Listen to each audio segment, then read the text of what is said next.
Jamani mimi ninaumwa, hali yangu sasa sio nzuri, wala tumbo linanisumbua,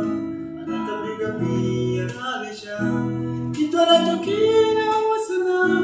meno nayo yananisumbua, maumivu sehemu ya moyo,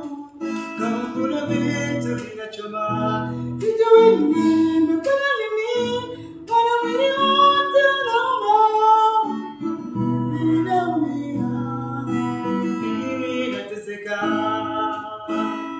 Pole sana kwa matatizo hayo,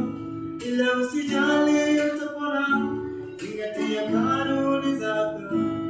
usafi maishani mwako, usileme kula vya baridi, usileme tunda bila kuosha, zingatia usafi wa kinywa, asubuhi hata na jioni,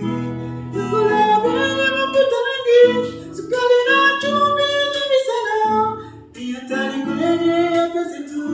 ndugu zangu tunajiangamiza.